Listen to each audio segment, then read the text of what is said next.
Welcome, everyone, to another episode of Dramatis Personae.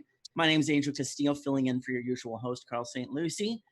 For those of you who don't know Dramatis Personae, we are a bi-weekly installment of dramatic live interpretations of Star Trek episodes. And if you haven't been following along this month, it is Pride Month, so we have been doing a series that we've affectionately referred to in so many other ways as Horny Trek. Visiting all of the instances in the 23rd and 24th centuries where our heroes on the Starship's Enterprise and various other Starfleet crafts and stations have experienced a condition that humans call terminally horned. This week we are doing the Deep Space Nine episode from Season 5, Episode 7, Let He Who Is Without Sin. And so to proceed, I'm going to introduce our cast. I have a relatively small part, so I'll just go first. My name is Angel, and I'll be playing the role of the essentialist Bolian Aide, which is also the worst soda I've ever drunken. Let's pass it to Casey Lowry to introduce herself and her role. Hello, I'm going to be playing Cisco. Excellent. Now let's pass it on to Robbie Lawton. Hi, I'm Robbie Lawton. I'm playing Jadzia Dax, and why, yes, I am searching for Jamaharan. Aren't we all? Now, our next cast member, JP Ray, please introduce yourself. I'm JP Ray. I'll be playing Odo today. Excellent. Kirsten Johnson. Hello, I will be playing a female Quark today. Excellent. Hopefully less problematic than the last time we saw a female Quark on TV. So let's go next with Zach Coates. Hello, I'll be playing Dr. Julian Bashir today. All right. Trying to restrain my mustache jealousy. Next is Maxim Rex. Hi, I'm Maxim Rex, and I'm playing Worf today. Excellent. Charlene Templeman. I'll be playing Lita, everybody's favorite double girl. Then we've got Steffi. Hello, I'll be playing Arundis and also playing the harp. All right. The harp is working for scale. Now we have Leia Newton. I will be playing the Essentialist leader, Fullerton. I also just realized I unintentionally made a pun with the musical instrument working for scale. That's I'm going to congratulate myself for that. Next one, Paul Bloomer. Hello, I am playing Rysian Woman #1, and I'm seeking to get my Jahamaran on. All right, that makes my scale pun seem a little bit more clever. Thank you for that. Lita Chris, is it Lita or Leda? It is Lita. Lita Chrisman, please proceed to introduce yourself. I will be playing Rysian Woman #2, which means apparently I will also be getting my Jamaharan Nun. No comment. All right, and then that rounding out this lovely cast is one of the loveliest voices that my wife has ever heard, according to her. David Crow reading the stage directions. Please introduce yourself, sir. Hi, and I'm looking for so much Jamaharan that I put it up in the corner of the screens, but I can't work out which side I'm supposed to be pointing at. David Crow inadvertently striking a b-boy stance. Now, every installment of Dramatis Personae, we try to raise money for a cause. So to let you know about this particular cause we are supporting during this installment, I want to turn it over to Maxime to let us know the particular organization we're supporting. Go ahead, Maxime. All right. This week we're trying to raise money for Black Trans Femmes in the Arts Collective. They're a collective of Black trans women and non-binary femmes who are dedicated to creating space for Black trans femmes in the arts. All of us are involved in the arts in one way or another, whether it's hobby or we actually get to make money from it. And we all know how difficult it is to be a performer and also manage to have any funds for anything else. Obviously, the Black community, the trans community, non-binary femmes tend to have more problems with that. So this group They organize performances, they organize galleries, they do workshops, they do virtual talks for Black trans femmes to allow them to network and coordinate, and also show their work and grow as artists in a safe place. So they help not only on the artistic end, but also with access to things like housing and healthcare and education and things like that. That a lot of us are more fortunate in being able to access those things. So they say that they build power within their community, organizing and advocating in and through the arts to create space and access for Black trans femmes to explore the possibilities of their own creativity. And we have the link for donating to them up in the comments of this stream. Excellent. Thank you, Maxime. I mean, for those of you who aren't familiar with Dramatis Personae, this is a project that came together after the start of the COVID-19 quarantine crisis, where so many of us united in our love for the positive vision of the future that Star Trek gave us. We, decided to come together not only to feel a sense of community with each other, but also to celebrate that hope for the future by trying to make the present better. And so after we finish reading through the episode proper, stick around and we will have a little bit of a discussion, as we are wont to do, through a little bit of the lens of politics and culture and whatever other things we'll just dork out. So with that, I will turn it over to the dulcet voice of David Crow to please kick off Deep Space Nine, Season 5, Episode 7, Let He Who Is Without Sin. Take it away, David. In the Replomat on Deep Space Nine, it's breakfast time and love is in the air. Morn brings flowers to a woman. She kisses his cheek and they go off together, Morn talking incessantly. Cisco and Odo sit at a table with mugs in hand. So, what do you think of the O'Brien's plan to name their baby Sean? Well, I kind of like it. Sean has a nice ring to it. Except that in Bajoran, Sean means swamp. Do the O'Briens know that? I doubt it. Someone should tell them. I nominate you. Morning. Dax approaches their table, nursing her neck. Neck bothering you again? It's just a muscle pull. What is that? The 8th muscle pull this month? Actually, I believe Commander Dax has been treated for 7 muscle pulls, 2 contusions, and 3 cracked ribs. The only person who spent more time in the infirmary over the past few weeks is Commander Worf. Isn't there any way the two of you could, Make love? without injuring yourselves? Interspecies romance isn't without its danger. That's part of the fun. Maybe we'll have better luck on Ryza. Ryza? I thought you and Worf were taking your vacation on Earth. That was his suggestion. I changed his mind. From what I hear, Ryza makes the Hubashan baths look like a monastery. I hope they have a good hospital.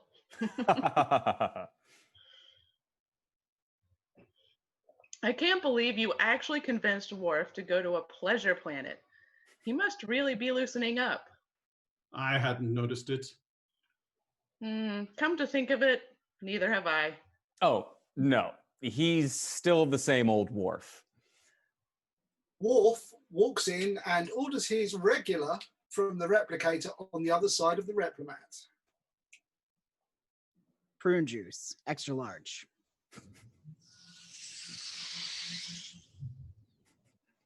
See what I mean? Worf. Worf Captain, Constable, Commander. Dax said you were going to Ryza. Did they? It's no secret. Apparently not. You must be looking forward to it. I am looking forward to spending some time alone with Lieutenant Commander Dax. Isn't he sweet? We have much to discuss. About what? It is a private matter. Worf's upset because I had lunch with Captain Bidet. The Galamite? His skull is transparent. And if you couldn't see his brains, would it make you feel any better? It is not proper for you to have lunch with an ex-lover while we are together. We were just talking. You have to learn to trust me a little more. I do trust you. I do not trust Captain Bidet. Well, I can see this is going to be quite a trip. The two of you have to tell us all about it when you get back. I'm sure they will. Cisco and Odo leave. I do not see why you feel the need to talk about our personal lives to other people. And I don't see why you feel the need to control my every move. And they're not other people. Benjamin and Odo are my friends. Bashir and Lita approach Dax, hugging her and kissing her on the cheek. Jadzia. Hey. Lita and Bashir notice Worf and consider greeting him with affection, but decide against it. Worf, we've been looking for you. I've been thinking about this trip you're taking to Ryza. He's a friend too. Julian and I were talking it over, and we'd like to come along if that's all right. Actually, we were hoping to spend some time alone together. Oh, you'll have it. Once we get to Ryza, you won't even see us. Well, there's no harm in sharing a runabout. I suppose not. Oh, thank you so much. Lita embraces Worf and kisses him on the cheek. He recoils in horror. I'm gonna go pack. Lita leaves. Commander. Do not hug me. I promise we will keep out of your hair. Good, because we have much to discuss. Cisco walks Worf and Dax to a turbo lift. Dax carries a large duffel bag. Worf emphatically does not. I really wish I was going with you. Dax and I had some great times on Ryza. Curzon, Dax. Curzon, of course. Have fun. Dax and Worf step off the turbo lift to find Lita, Bashir, and Quark waiting at an airlock. It's about time you got here. The rest of us were ready to leave an hour ago. What is he doing here? I've always wanted to go to Ryza, and this seemed like a perfect opportunity. He wouldn't give me any time off unless we promised to take him with us. I hope this isn't going to be a problem. Why should it be a problem? We're going to have a wonderful time. Now, if you don't mind, Ryza awaits. Sorry. Jadzia. I know. We have much to discuss. That is the end of the teaser.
Play ball!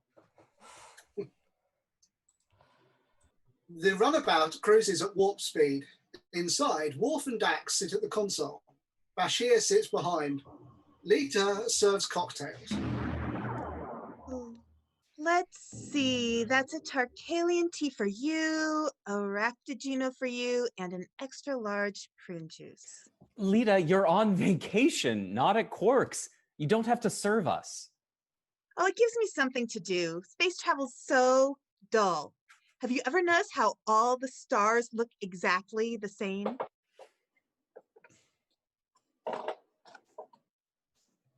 Excuse me, but I believe I ordered a snail juice, hand squeezed. Get it yourself. I'm on vacation. How much longer until we get there? Head on. Apply directly. Another 6 hours. 6 hours? Tell the Ferengi to return to his cabin.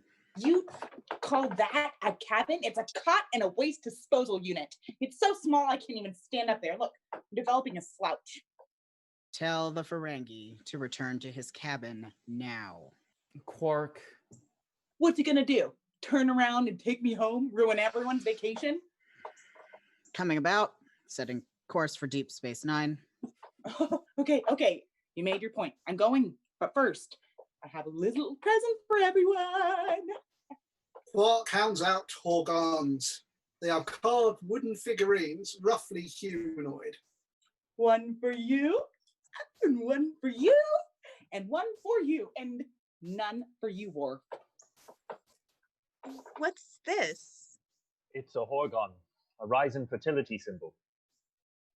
Displaying one to the locals indicates you're seeking Jamaharan. What's Jamaharan?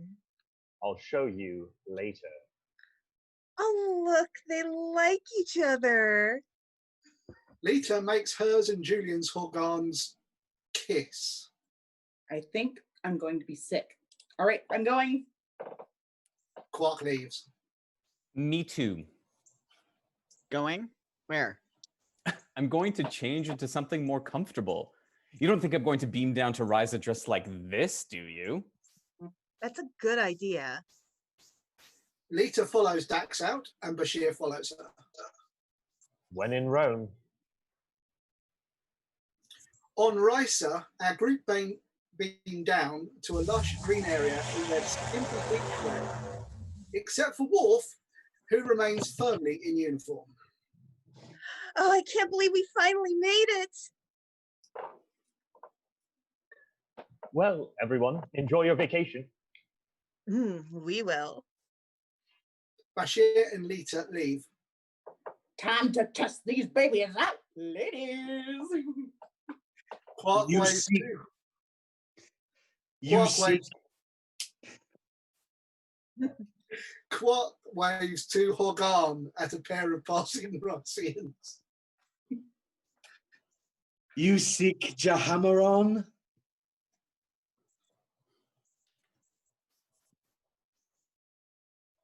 I know that mute button. I seek whatever you got. All that is ours is yours. I'll take it.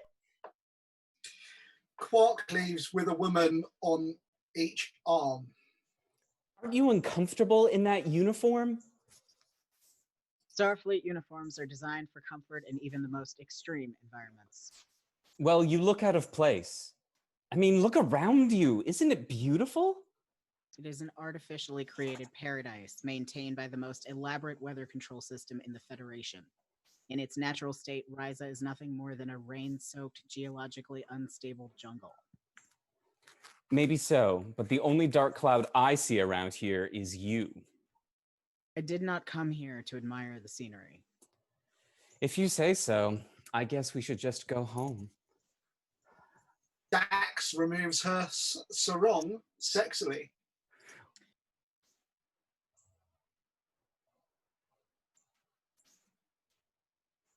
Well, maybe I would not be so hasty. I take it the scenery has improved. A few months ago, when I was commanding the Defiant on a scouting mission in the Gamma Quadrant, we encountered a protostar cluster, a swirling mass of color set against a background of glowing clouds and burning sky. It was the most beautiful thing I had ever seen until now. Oh, I've got to take you on vacation more often. Arandis approaches them. Dax, is that you? Arandis! I was wondering if you were still here. Not only am I still here, I have been promoted. I am chief facilitator for the entire Temtebe Lagoon. Oh, Worf, this is Arandis. A friend of Curzon's. She and Curzon spent a lot of time together on his last trip here. We had a wonderful time together until I killed him. Killed him? Death by Jamaharon. I suppose there are worse ways to go. Oh, trust me, he died happy. He was such a sweet old man. I will take your word for it. So good to see you again, Dax. And your new host is very attractive. Oh, thank you. I like to think so. You haven't aged a day. Rise has been very kind to me. Come, let me show you around. Maybe later. Of course. All that is ours is yours. Thank you. But we have everything we need. Arandis leaves. That wasn't very nice. Why? Is there something of hers you want? Arandis was Curzon's lover, not mine. I hope you remember that. You're still angry about Captain Bidet. If I am angry, it is because you do not take our relationship seriously. Worf, we just got here. Do we have to start arguing again? If you were a Klingon, we would already be married. In case you haven't noticed, I'm not a Klingon. That is no excuse. I have been loyal to you, and I expect you to be loyal to me in return. I have been loyal to you, but I'm not going to let you run my life. I'm not trying to run your life. Then I'm going to go and have a big glass of eikoberry juice. That is a mistake. You are allergic to eikoberry juice. It makes your spots itch. But I like the taste. Fine. Have as much eikoberry juice as you like, but it is still a mistake. It is my mistake to make. Now, why don't you go up to our room and put on your bathing suit so we can swim in the lagoon? As you wish. In Dax and Worf's room, Worf is holding up a very skimpy pair of gold lame trunks when the doorbell rings.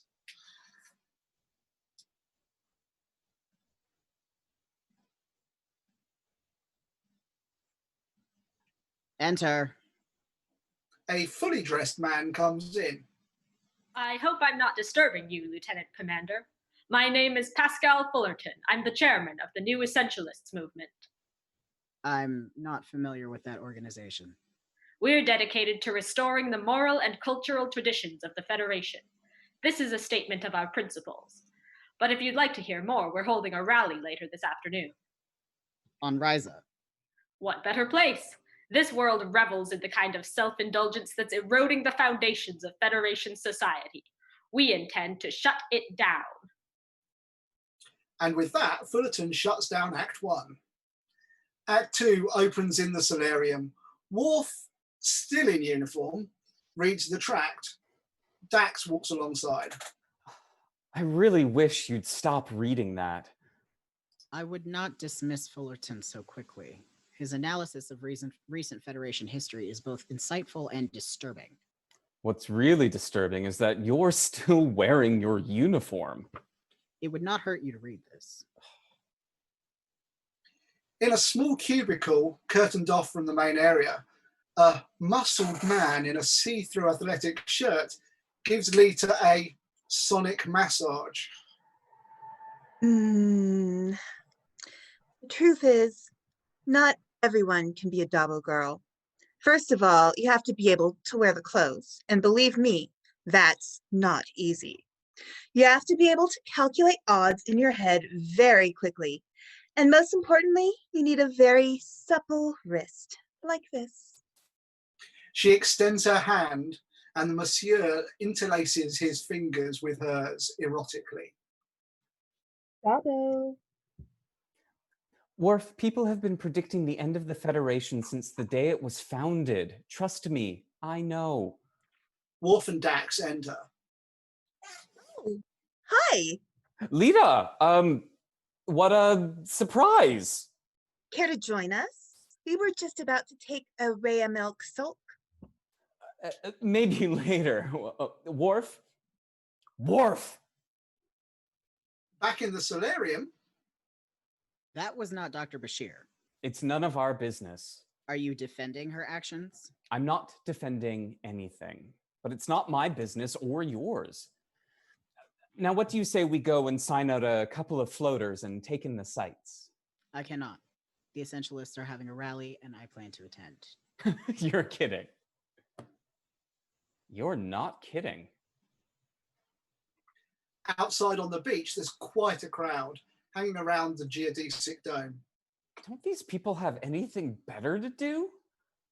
Perhaps you underestimate the power of Fullerton's message. The plot thickens. Julian is Rycian kissing a Rycian woman. And you were worried about Julian, Worf. Why are he and Lita not together? I don't know, but don't jump to conclusions. I'm sure there's a reasonable explanation. This place is a bad influence on people. Here for the show? I would not call it a show. Really? I find Mr. Fullerton very entertaining. He seems pretty determined to discourage people from coming here. Riza receives millions of visitors every year, and all of them leave happier than when they've arrived. I don't see how one man, no matter how determined, can change that. Kalas fought off an entire army at Three-Turn Bridge, and he was only one man. Fullerton and his Essentialists have been here for about a month, and no matter how many speeches he gives, the water's still warm and the wind still smells sweet. But if he's enjoying himself, who are we to discourage him? A group of overdressed Puritans arrive and the crowd applauds. That's right. Take a good look. I can only imagine what you must think of me. A middle-aged, ponderous academic sweating under the hot Rysian suns, wasting his time telling you things you don't want to hear. But you know what I see when I look at you? Children. Pampered, spoiled children. For some reason, the citizens of the Federation have come to believe that they are entitled to lives of ease and privilege. I may be wrong, but did he just insult us? If you want something to eat, you get it from a replicator. If you want amusement, you go to a holosuite. And if you need protection, you call for Starfleet. But someday soon, you're going to have to learn to take care of yourselves. Because if I see you as helpless children, then how do you think the Borg see you? Or the Romulans, or the Klingons, or the Dominion? These empires look at the Federation and they see a prize that we have forgotten how to protect. And if we don't change our ways, they're going to take it from us. Mr. Fullerton has quite a flair for the dramatic. Does he really believe that? I think he does. The way I see it, we've got two options. We can either turn our backs on childish things and re-embrace the hard work that built the Federation in the first place, or we can lie here napping in the sun until we wake up with Jem'Hadar guns to our heads. The choice is ours. Heaven help us if we make the wrong one. Back in the solarium, Worf, Dax, and Bashir sit at a low table. What are you thinking about? Come on, Worf. This sounds like nonsense. I am merely observing that the Klingons would never have attacked had they not believed the Federation vulnerable. Even now, since the Changeling was discovered on the Klingon High Council, most of my people continue to call for war because they think they can win. None of this has anything to do with Ryza. You cannot be certain of that. All I know is I've spent lifetimes defending the Federation, and I deserve a vacation every now and then. Julian? Oh, there you are. I am so glad we came here. I'm having the most wonderful time. I told you this is just what we needed. Worf disgustedly throws his napkin on the table. Something wrong? It's nothing. You two dishonor each other with your actions. Do you know what he's talking about? You mean We didn't tell you why we came here. We're conducting the rite of separation. It's an old Bajoran custom. When couples separate, they spend several days celebrating their parting. It's a way to remember all the good times and to seek out new opportunities. A very wise and ancient culture. You know, Julian, I don't think I've completely gotten you out of my system yet. I know exactly what you mean. Excuse us, we've got a few details to work out. Lita and Bashir leave to work something out. Terminating a relationship should not be taken so frivolously. Not every relationship has to end like a Klingon opera. Oh, no. Just the ones that are important. There's a commotion outside. A group of puritanical essentialists with phaser rifles threaten guests and tear down curtains. Stay where you are. End of Act 2. Act 3 opens in the solarium again. The essentialists are busy knocking over furniture in a menacing manner and round up people, phaser rifles in hand. Okay, Worf, on 3. 1, 2. Wait. Fullerton enters. That's enough. Well, I hope we've proved our point. Dax snatches the Bolian's weapon. The power cells are empty. We have no intention of harming anyone. I don't understand. You think you're safe here in this paradise of yours, but you're not. What if we had been Jem'Hadar, or Klingons, or Romulans?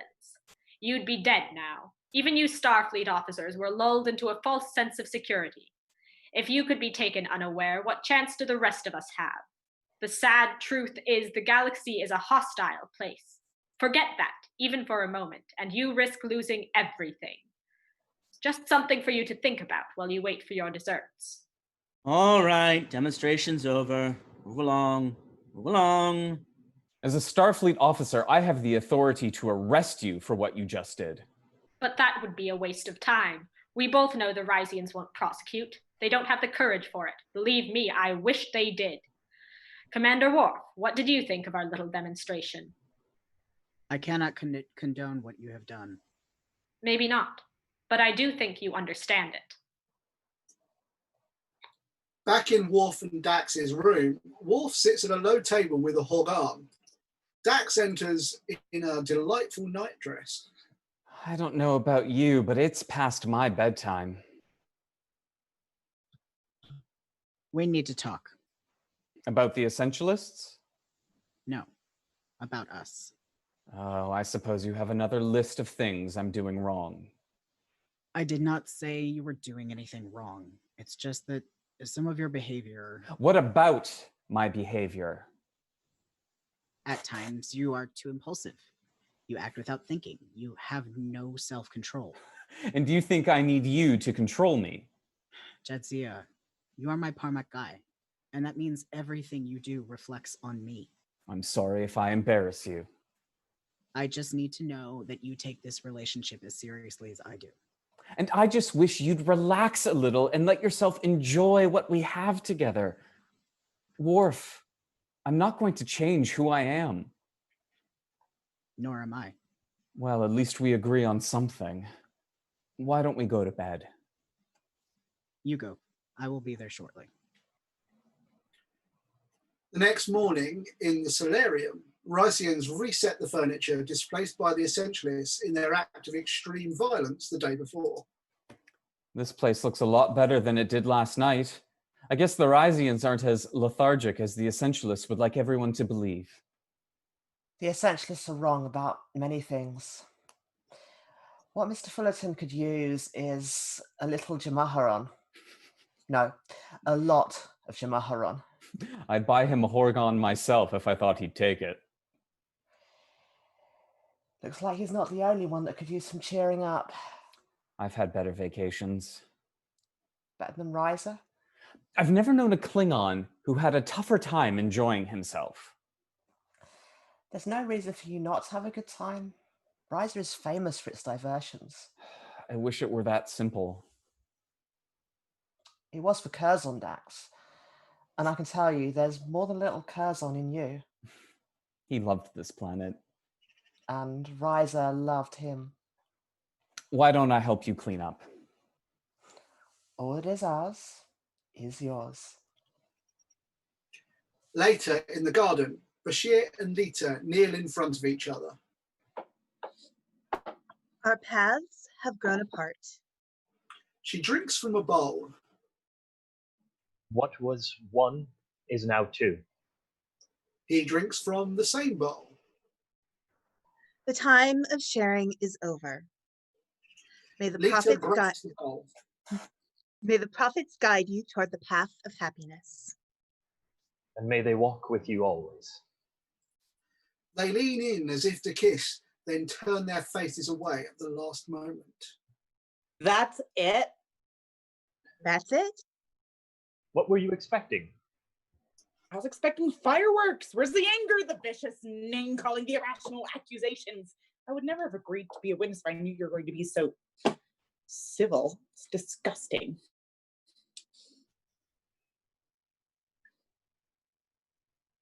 It is very Personally, I think it's admirable. No recriminations, no hurt feelings. I don't think I've ever felt this good at the end of a relationship. Oh, I agree. Now I can finally be honest about my feelings. What does that mean? It's just in the past few months that I've been thinking a lot about another man. Let me get this straight. While you were still dating Julian here, you were having fantasies about someone else?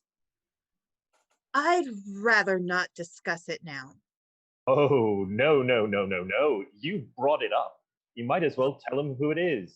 Yes, do tell. It's me? Your brother, Rom. My brother, Rom? His brother, Rom. He's so cute and very sexy. Lita leaves. Cute. Sexy? Rom? Rom? Here. You need this more than I do. Back in the solarium, we hear the Unchained melody playing as Worf finds Dax working with Clay around his arms wrapped around her, reminiscent of the film Ghost.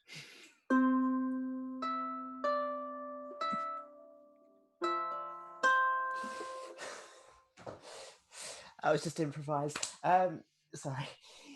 You close your eyes and let all the tension drain away. Doesn't the clay feel good?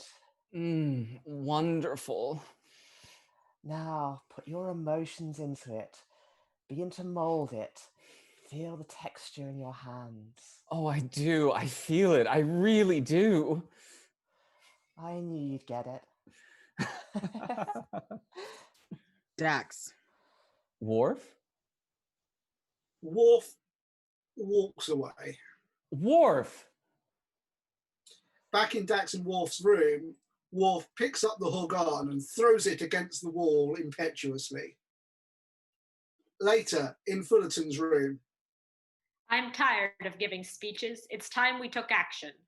We've taken action to raid on the solarium. It'll be forgotten by tomorrow. Worf enters. Mr. Worf. You want to make people leave Ryza. I think I know a way. End of Act 3. In Dax and Worf's room. I probably would have reacted the same way as Worf did. I know Andras is Curzon's lover, not yours, but if I'd walked in on the two of you together, well, trying to figure out you on any given time isn't easy. I like that about her. So do I. It's the reason why I chased after her for so long. Would you two please stop talking about me like I'm not here? It's also the reason why I stopped chasing after her. You're too much work. Worf is the one who's too much work. What you need is a Ferengi. Oh, maybe. But what I want is Worf. Why? Because he has the courage of a berserker cat, and he has the heart of a poet. And the brain of a pig-headed idiot. Sometimes. Arandis enters. Good to see you. Any luck? I'm afraid not. None of the staff can find him, but I'm sure he'll turn up. Well, no sense waiting around here for him. I say we take some floaters up into the hills and go skinny dipping in the hot springs. I never thought I'd say this, but I'm with Quark.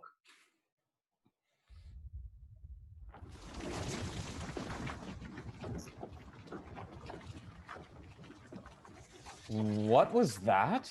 Great. Just what we needed. It rains. Hard. I thought it wasn't supposed to rain in this part of Ryza. It's not. Something must be wrong with the weather grid. It's a proper storm, and moist people gather in the solarium. May I have your attention, please? Obviously, the weather grid is experiencing some type of malfunction, but I'm sure we'll be able to repair it soon. No, you won't. You're responsible for this. I authorized it, but it was not my idea. It was mine. Are you serious? Oh, he's serious. Worf, what did you do? Build an uplink so you could take control of the weather grid? The grid has been deactivated. It will take 3 or 4 days to restore the system to normal operation. During that time, the inhabitants of Ryza and their guests will experience the planet's natural weather cycle. For most of Ryza, that means rain, and plenty of it. But why are you doing this? Because Ryza is an illusion created by weather control systems, industrial replicators, seismic regulators.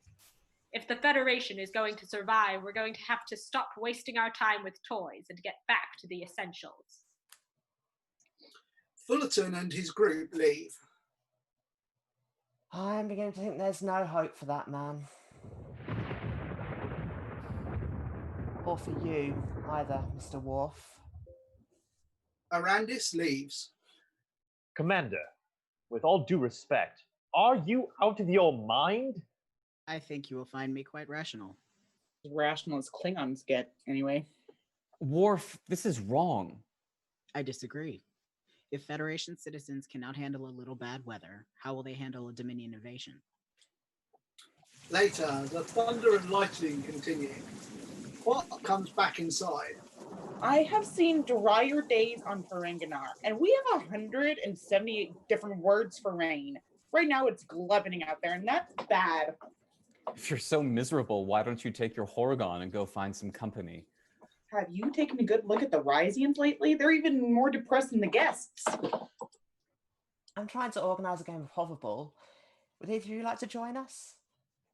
In the rain? No, on one of the indoor courts. Indoor hoverball? That's just wrong. I'll play. Good. That makes one. Having trouble keeping the guests happy? I've never heard so much complaining in my life. Well, nobody came here to sit around in the rain. It's not just the weather. People are starting to complain about everything. The rooms, the entertainment, the food. What's wrong with the food? Nothing, as far as I can tell. But the guests say it just doesn't taste right. It's the humidity. It dampens the food, makes everything mushy. Trust me, there's no word for crisp in the Ferenginar. Maybe Mr. Fullerton is right. Maybe we have forgotten how to deal with adversity. In Fullerton's room. According to our figures, the guest population has declined by 30% in the last 3 days. And you can be sure the guests that have stayed are taking what you have to say very seriously. It's a start. One that you can build on. Worf turns to leave. You're leaving. I've had my fill of Ryza. Mr. Worf, you've been an inspiration to us all. Good luck. Thank you. Worf walks out. You still have the uplink to the weather control grid. Right here. By tomorrow, the weather grid will be restored to normal, and no one here will remember this ever happened. But I intend to send a message they won't forget. End of Act 4. in Dax and Worf's room. You must be feeling pretty good right now. The weather's terrible, the guests are miserable, and more people are leaving Ryza every day. Their response only proves my point. Oh, I see. Ruin the vacations of a few 100,000 people to bolster the moral fiber of the Federation. I do not expect you to understand. I understand even better than you do. What you did had nothing to do with Ryza, or the Essentialists, or even the Federation. It's about you and me. You give yourself far too much credit. Do I? You think I'm irresponsible and frivolous, that I care more about pleasure than I do commitment. What do you think is going on between me and Arandis? You know what I think. That's right, I do. And do you know what? You're wrong. Did it occur to you to just ask me about it, or trust just a little? A Klingon would not have given me grounds for suspicion. And how would you know? Curzon spent more time with Klingons than you ever did.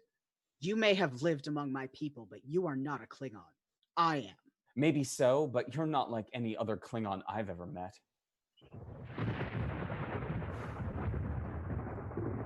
What happened to you, Worf? You're a paragon of Klingon honor and discipline, but when it comes to the Klingon passion for life, the exuberance, the enjoyment of the moment, you are constantly holding yourself back. Why? That is not the issue here. I think it is. I do not wish to lose you, Jedzia. Then talk to me, please. You know, from the age of 7, I was raised by humans on the farm world of Galt. It was a sparsely populated world, no more than 20,000 inhabitants. It often seemed as though everyone knew everybody else. But one thing was for certain. Everybody knew me. I was the Klingon child, the uncontrollable one. I was the biggest, the strongest, the most fearless child on the entire planet. I fought hard, played hard, did as I pleased. What changed? When I was 13, I was captain of my school soccer team. We had made the championships, and I was determined to win. Near the end of the second half, with the score tied, my team got a corner kick. The ball sailed up high. Both I and one of my opponents, a human boy named Mikkel, leapt up to head the ball. He had position, but I was determined to score. I remember laughing with excitement as I threw myself at him. Go on. The next thing I knew, the ball was sailing into their goal. I roared with triumph and turned around to Mikhail to gloat, only to find him lying on the grass, bleeding. Our heads had collided when we both went up for the ball. I had not felt the impact, but I had broken his neck, and he died the next day. It was an accident. Which only makes it worse. Compared to Klingons, humans are fragile creatures. I realized at that moment, to live among them, I must practice restraint. That must have been difficult for you. At first. In time, it became a part of who I was, who I am. And you're still afraid that if you lose control, someone I care about might get hurt. That explains a lot. But you have to realize there are some things in life you can't control. And one of them is me. But what you can do is trust me. I care about you, Worf, and I would never do anything to hurt you. Nor would I do anything to hurt you. And who knows, I might have more self-control than you give me credit for. As there is a rumble in the background, one of the three of the side tables is breaking. That felt like an earthquake. So did that. The Essentialists. In Fullerton's room. You should see them all run. I think they finally realized that the party's over. Increase the feedback in the tectonic stress regulators. If I do, there won't be a building left standing on this part of Ryza. it might be a good idea to head out to the spaceport, or at least get out of this room. Very well. I think our work here is done. Worf and Dax enter.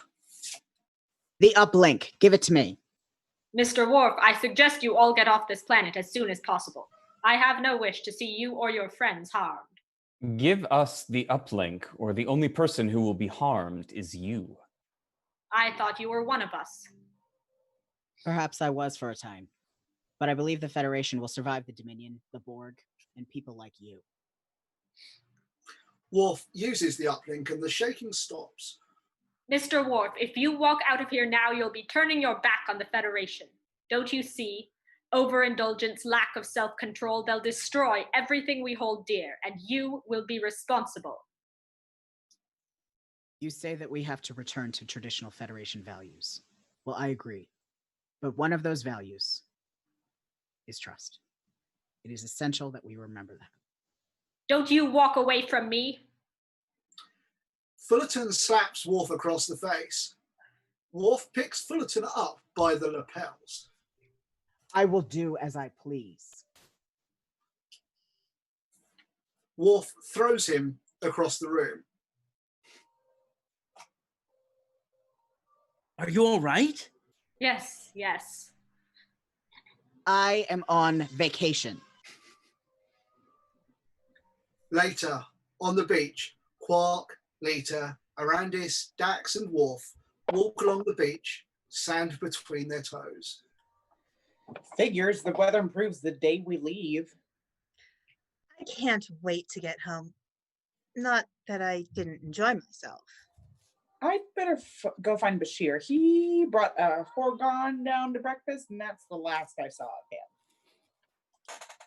I hope the two of you enjoyed Ryza and will come again. I did not think that I would be welcome. Well, you still have a lot to learn about our people. I never got a chance to say goodbye to Curzon Dax. And you're not saying goodbye to me either. I'll be back. Dax and Arandis embrace. And Ryza will be waiting. Arandis leaves. So, what do we do now? Now, we watch the sunset. I have a better idea. Why don't we go swimming? I didn't bring a bathing suit. I won't tell if you don't. We fade to black as we watch two suns set over mountains in a gloriously blue ocean. End of Act 5 and end of the episode. Alrighty.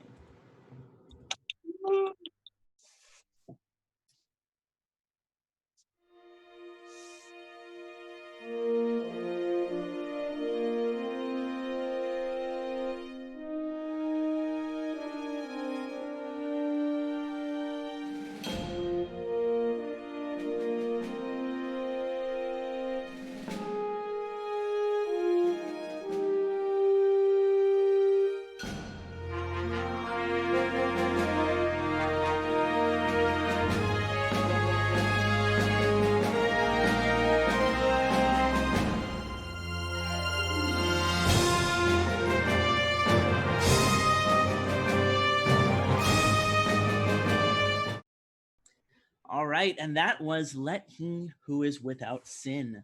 And we're going to dive into our usual post-episode discussion. One of the things we had sort of commented on before we started recording today was that Fullerton and the Essentialists writ large sort of have a little bit of a parallel to certain right-wing ideologues that always like to invoke, austerity and avoiding frivolities, like Jordan Peterson, etc. Maxime, as one of the central protagonists of this episode that you had to play, what do you think about the sort of intersecting themes of, like, excessive restraint and right-wing politics, or just people reacting to different kinds of indulgences? It's actually like a couple of other cast members. I grew up in a more fundamentalist church and stuff as a kid, so And also being a boy, but being told I was a girl for most of my life. There's it's just kind of funny to see some of the parallels and the realities, the little threads of reality in that episode, at least for me. And I very clearly remember being a teenager and trying very hard to fit within certain rules and keeping to, oh, this is for marriage and this is for this and we don't do this. And so it's still real. Like, this was written, in the 90s, and you're right. There's a lot of parallels to what's going on there. Those people always exist, it seems like. So now, Robbie, you as the other sort of half of our main protagonist couple in this particular episode, you also in IRL have a bit of a similar background. How do these themes resonate with you personally? Yeah, definitely. There's that one line where Fullerton says we have to get back to the essentials, which is why they're called the essentialists. And like the reason we call fundamentalists is because the very first pamphlet they published back in the 20s, I want to say, was the fundamentals of the Christian faith or something like that. It was a series of pamphlets called the Fundamental. Yeah. And as someone who's part of a more progressive Christian denomination, I'm a member of the Episcopal Church here in the United States, and pursuing priesthood in that denomination, a large part of the message that I want to share is that God's love has no limits and that there is room for all of God's children within the church.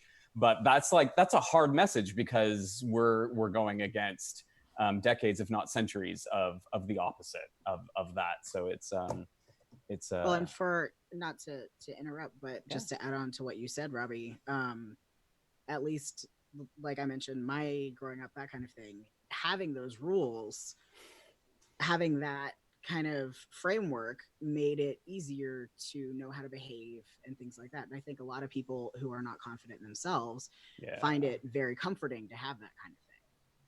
Yeah, absolutely. Having those strict guidelines is really, it's easy for a lot of people who don't want to ask the hard questions about themselves and about God, quite frankly. And often, in fact, don't even know how to begin to ask those questions, They don't even realize the questions are there to be asked. Yeah, absolutely. Yeah. So, now that we've gotten a little bit of the, we have the North American perspective with Robbie being from Canada and Maxime being American. And I kind of wanted to get the other side of the pond, David or Paul being from of the European persuasion. Being in the American cultural context, I see Fullerton and I think of somebody like, Jordan Peterson. Who are some relevant, cultural figures on your side that I might not be aware of that maybe this Fullerton figure kind of draws up echoes of in your mind? Whoever wants to go. Actually, Paul, you didn't have a lot of chance to talk during this episode since you had a smaller part. So why don't you take up some space and tell me what you think? I just think that it's interesting watching this episode and sort of reflecting on how it kind of maps to today's society. It feels like every so often, it feels like we've been on a progressive path for a long time, or for certainly the past sort of 20 years or so, we've been on a reasonably progressive path. Now, when you say we, do you mean Ireland or? Well, certainly the UK. We've seen great advances in terms of the ever ongoing struggle for equality from LGBT people. We've seen great advances for that, and there's still a lot of work left to do, especially for trans people.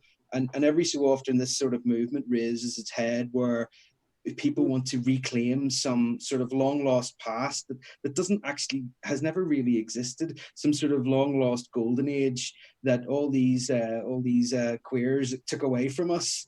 And it sort of feels like it maps a little bit to this episode as well. Like, yeah, that's kind of my perspective on it. Hopefully we can just continue on with the path that we're going and So not David, regress. how why don't you share? Oh yeah, and actually also somebody reminded me Steffi's in the UK too. So actually Steffi, why don't you speak a little bit to that? Yeah. I mean, yeah, I'm quite lucky in that my background wasn't particularly. I mean, my parents are atheists, and I think the last sort of intake of primary school children, which is ages 5 to 11, to where Christian teaching was actually a compulsory part of the schooling. But even then, it was relatively mild. Are there certain cultural currents that you've had like interactions with that sort of that maybe like remind you of the Essentialists, or vice versa? I mean, it's interesting, like how Paul mentioned, like we've got a way to go here, particularly with regards to trans people, and it's interesting quite often the flavour of it here. I mean, the UK in the last couple of years has had this reputation as being like a kind of haven for TERFs. And that's very often the character of it here. You know, we do have our Christian fundamentalists kind of dotted here and there, but we don't have like a Bible Belt kind of, you know, or anything like, you know, embedded in the culture. Northern Ireland. Northern Ireland. Okay. Yes, absolutely. I will concede that, but yes, England doesn't really have a sort of definite Bible belt, but we do have kind of this culture of like kind of intellectual conservatism, I think, and sort of what's interesting to me from the American perspective is that we sort of envision UK culture as being like, you know, much more culturally secular, but it's like there are those but the way you put it is like, yeah, it's just that those kinds of strains of conservatism are much more intellectualized and more insidious that way. Is that what it is? That, am I getting that right? Yeah, I mean, potentially. I mean, and it's very often is disguised as kind of progressive liberalism here. You know, like The Guardian, which is the newspaper that my parents read, which has this reputation of being like the kind of the free thinkers, the sort of liberal middle class intellectual elite kind of newspaper, and they probably publish more transphobic articles than like the Daily Mail or the Sun does, you know. Certainly this kind of pseudo intellectual brand of transphobia, you know. So now I want to take it to the person who played our villain, so to speak. Leah, tell me a little bit about your experience trying to get in the head of this guy Fullerton, if there was any experience that you drew upon, or either just people that you were thinking of, or, you know, what does it stir up in your old brain pot? I don't know. I am also fortunate not to have had much influence of gross fundamentalists in my life, but I don't know. I just like the dramatic monologues, you know. There is, I will say, it's kind of interesting how often, you know, we have historical parallels here where during times of relative peace, you know, the extreme right always likes to sort of point to areas of indulgence and like sensual pleasure as just sort of proof that we have grown weak. And that's often like sort of an excuse to reignite the war machine, you know, that it's like you can't it's sort of an often the spectacle of degenerate behavior as leaving us weak to enemy attack. I want to just I'll open it up to the floor to anybody who wants to comment on that from a historical perspective or whatever. So I think there's this conservative concept of a moral hierarchy, which is really super relevant to this. So the moral hierarchy suggests that people deserve their places in society and earn their places in society by conformance to certain norms. And as a result, of course, the rich, white, straight man who's married with 2.4 children, etc., deserves to be at the top of the tree. Because they are the most normal that a person can be. Please note that I don't necessarily actually agree with that statement. I'm not suggesting they're actually every finger quotes liberally applied to everything that you are saying. So the moral hierarchy sets men above women. It sets religious people against non-religious people. It sets Christians against non-Christians, etc., etc. So you get this hierarchy of normality, which is enforced on their worldview and their view of society and the way they talk about society.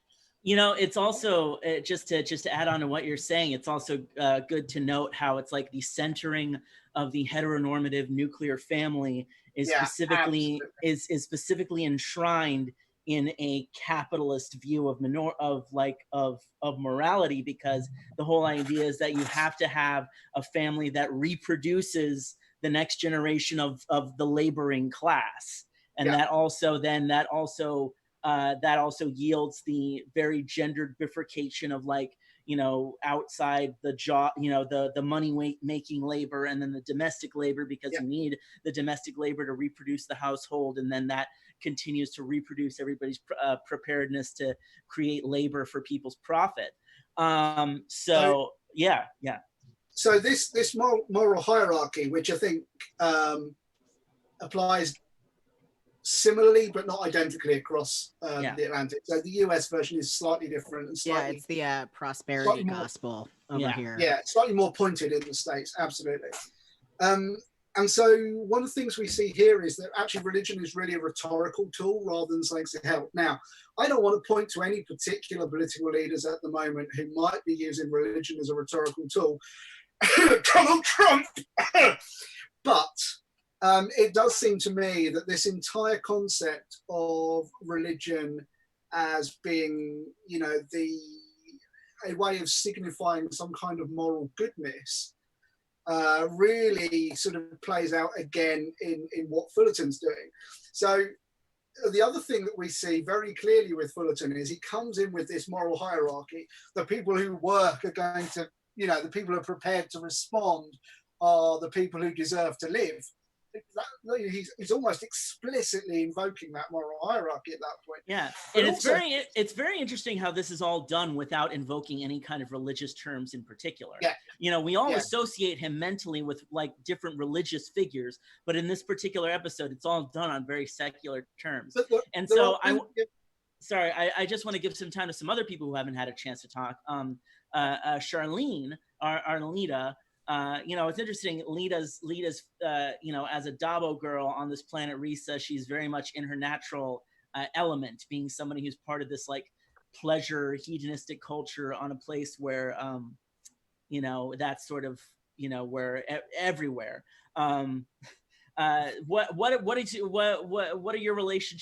What's your relationship to playing the character, to the environment of Risa?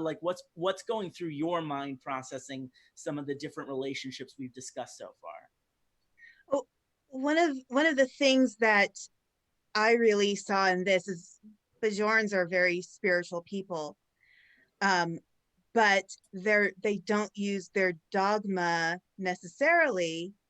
They don't all use their dogma to tell everybody what to do and how to do it. Unlike, you've got Kai Wynn in other episodes, but there was something, I like Lita just in general. I think she's a character who can come across as a little ditzy, but she's not unintelligent about people. And I think there's something inherently really healthy that was illustrated in this episode about Bashir and Lita doing this really kind of just incredibly healthy way of deciding to end their relationship. And it was just so, like, in a way, decent, in not necessarily in the terms of what would be considered religious decency, but it was respectful to each other. Emotionally healthy. Right. Kind of like how in The Outcast, to draw parallels to some of our previous episodes, like in The Outcast, the discussion between Troy and Riker about how, things will change between us, but that will be, what makes the relationship, continue to evolve and strengthen. Right. And I think part of getting back to the religious kind of way, or ways how people use their religion to try to dictate how people live, it's a matter of trying to put a framework on people when that framework might not work for those other people. And it's important, like, I think religion can be a very beautiful thing, and it can bring people together, but when people use it as a means to separate people or control people, it becomes malfunctional. And that's not what faith should be about. It should be about us working together to be better people.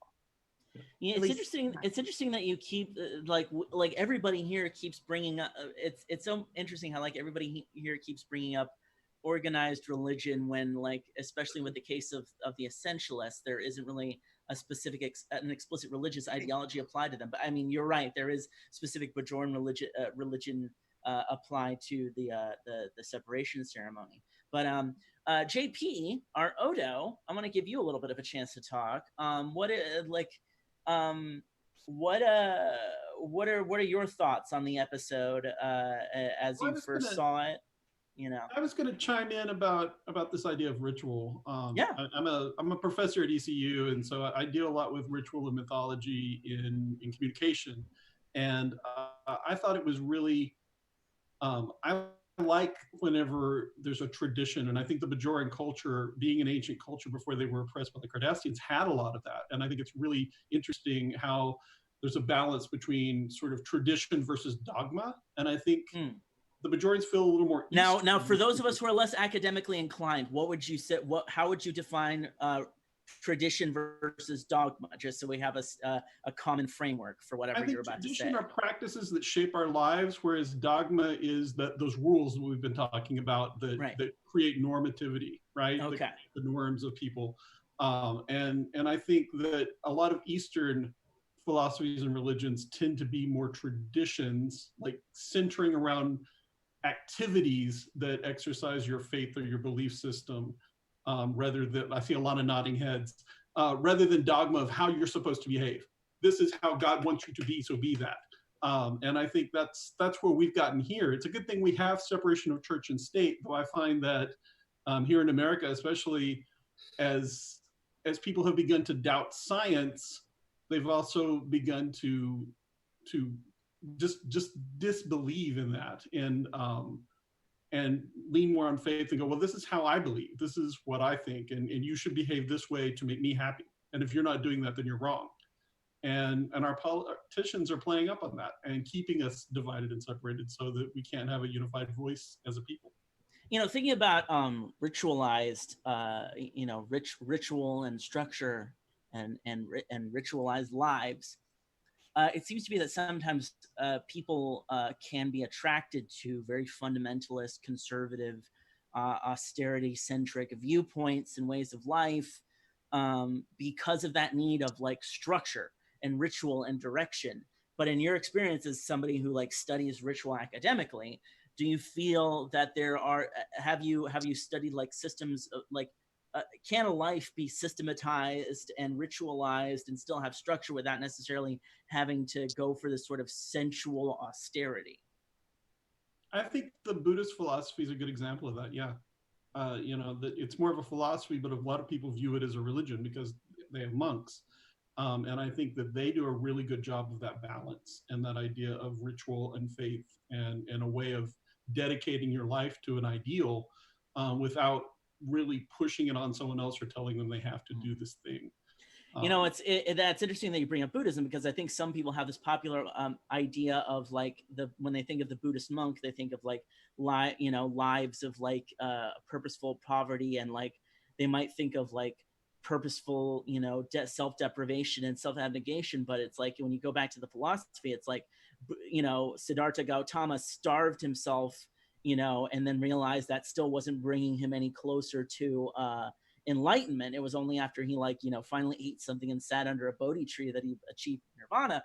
So what where do you think is the disconnect there, as far as like the actual Buddhist philosophy on self-deprivation versus self-indulgence, and then the popular conception of it?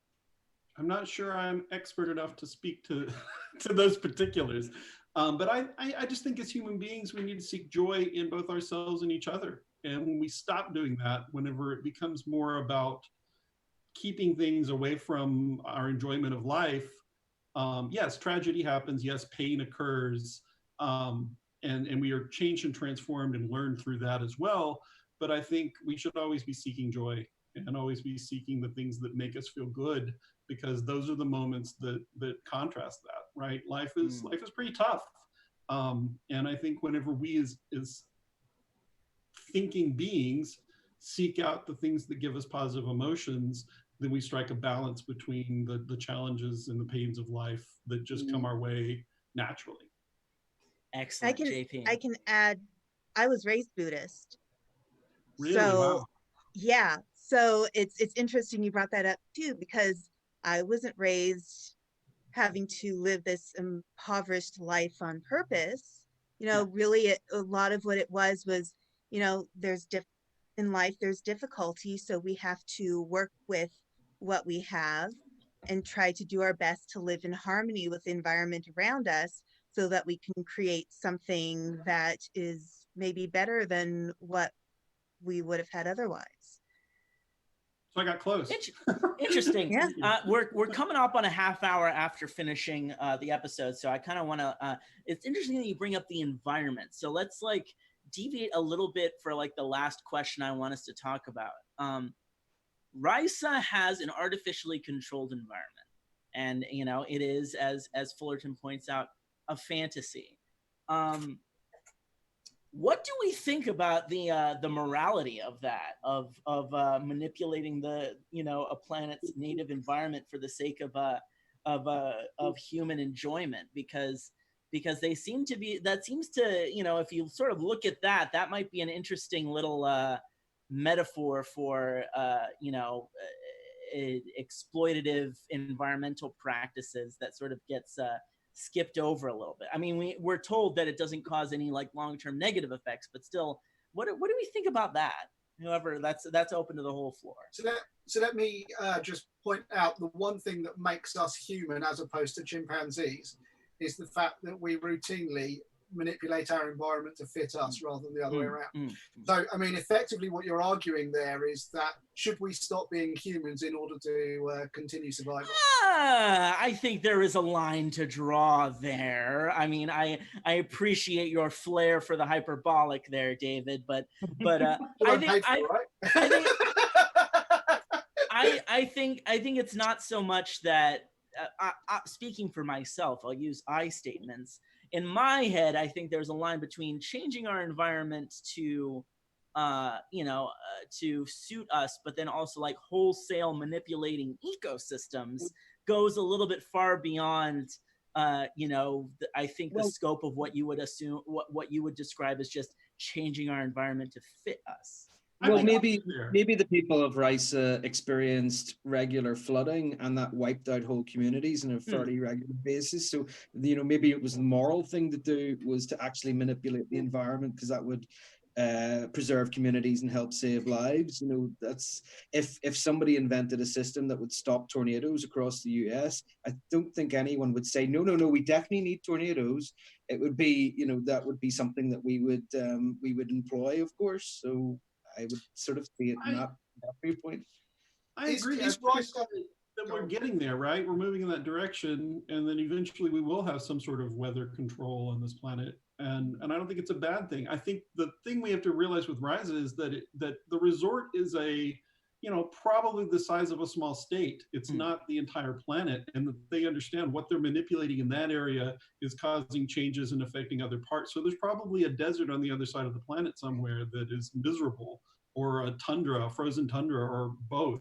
That there's, with weather and with a biosphere, there's always balance, right? So whatever we do in one part is going to create something else in the other. And that's where we're going to run into trouble, because if the Americans control that, of course, in our current state, can you imagine what would be happening on the other side of the globe? I think there's a real question then about whether or not the planet has whether or not they're supplanting the natural ecosystem of the planet or not, or whether they're just putting a small ecosystem in place. My question would be, they said that the natural state of Ryza was a forest with lots of rain and lots of volcanoes. And if that's the case, then it's pretty unlikely you're going to get, depending on the way you look at it, you're probably not going to get higher species. You're more likely to get lots of smaller species. Now, if they're keeping those alive, then that's not a problem. I mean, if that's where your question is. But I think I would come back to my original point without being quite as hyperbolic. I think that the real point is that we need to learn to live in communion with nature. We need to learn to create a world that works both for us and for the wildlife and the ecosystem that supports us. And I do think that we have an over-dependence on technology and science to do that. I think there's a form of scientism, which is also quite dangerous, and sort of perhaps the flip side of the anti-intellectualism we see in the States. But I think we need to take a more moral position, a more ethical position on how we live in harmony with the rest of the world. I mean, whether that's other species or, frankly, other nation states or neighbours, given that mine had a party till 3 o'clock yesterday morning. All right. I work at a resort, go ahead. by the way, at a ski resort, and we do have to do at the beginning of the season, we often have to have snowmakers out there and to make the snow so people can ski. And I think there's a certain balance, like how much do you do and how much do you back away from, so that you're not doing actual harm. So like, we don't leave the snow making running all season. We only have it running when it's somewhat necessary, and we do wait for the snow to open up certain trails. And we have to be careful about what do we groom, what do we not groom. So there definitely is a thing where you have to find that balance between how much is okay and how much is you gotta back off, or else you're going to do lasting harm. All right. Well, I just like that we were able to put in a broad range of topics in the discussion of this episode, from LGBT topics to the environment. We're about a little past a half hour, so I think this is a good point to wrap things up. Again, you are watching Dramatis Personae, an online repertory theater that is producing bi-weekly episodes of live dramatic interpretations of Star Trek episodes.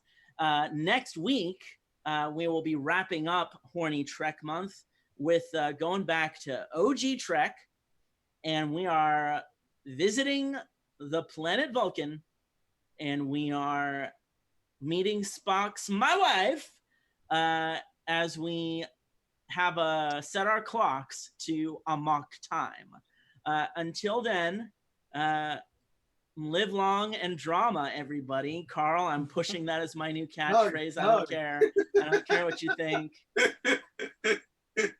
All right. Carl will probably be back to host next week, so you won't have to deal with my stupid catchphrases. Everybody, have a good week. All right, and we're going to black right now. All right. We are running credits again. You can talk. Have y'all muted?